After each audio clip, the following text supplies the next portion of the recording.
আসসালামু আলাইকুম রহমতুল্লাহ।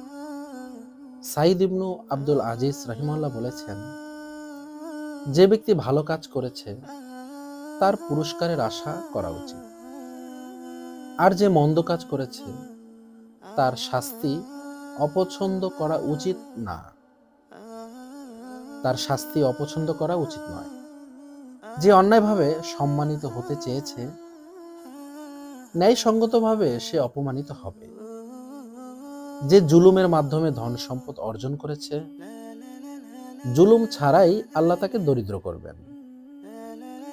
ইমাম হাসান আল বসরি রহিমাল্লাহ বলেন, সত্যিকারের জ্ঞানী তো সেই যে কিনা এই দুনিয়ার জীবনের প্রতি অনাগ্রহী, আখিরাতের জীবনের জন্য উন্মুখ, যার দিন সম্পর্কে পর্যাপ্ত জ্ঞান আছে,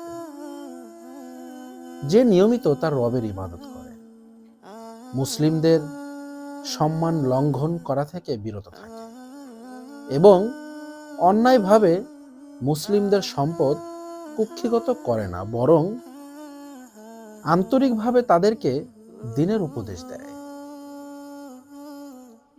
প্রিয় পাঠক, জেনে রাখুন, সম্পদ সুখ নির্ধারণ করে না, জীবনে আরাম আয়েশের নিশ্চয়তাও দেয় না।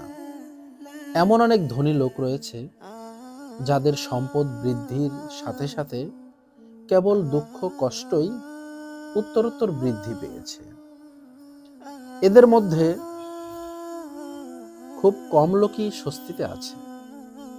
এই স্বল্প সংখ্যক লোকের স্বস্তিতে থাকার কারণ হলো তারা কেবল তাদের প্রয়োজনেই খরচ করে এবং এই খরচে কোনো বাহুল্য থাকে না।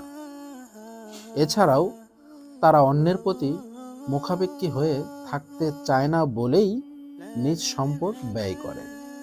তারা কখনো অভিযোগ করে না এবং নিজেদের সম্পদ সবসময় আল্লাহর আনুগত্যের কাজে ব্যবহার করে। আমি এমন কিছু সম্পদশালী লোকদেরকে চিনি যারা তাদের সম্পদের জাকাত দিলে হয়তো তাতেই কয়েক হাজার পরিবারের ভরণ পোষণের ব্যবস্থা হয়ে যেত। তারা প্রায় আমার কাছে এসে অভিযোগ করে, তাদের মনে অশান্তি আর একাকিত্ব বিরাজ করে, তাদের জীবন আনন্দশূন্য এবং নানান বিপদ আর দুশ্চিন্তায় পরিপূর্ণ।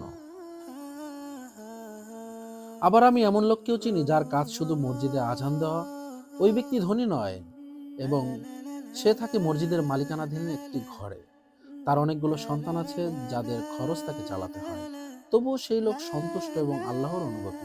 সকল প্রশংসা আল্লাহর, যিনি যাকে ইচ্ছা তাকে সন্তুষ্টি দান করেন। নিশ্চয়ই আল্লাহ যাকে ইচ্ছা তাকে দিয়ে কল্যাণকর কাজ করিয়ে নেন এবং যাকে ইচ্ছা তাকেই তার রহমতের ছায়াতলে আশ্রয় দান করেন।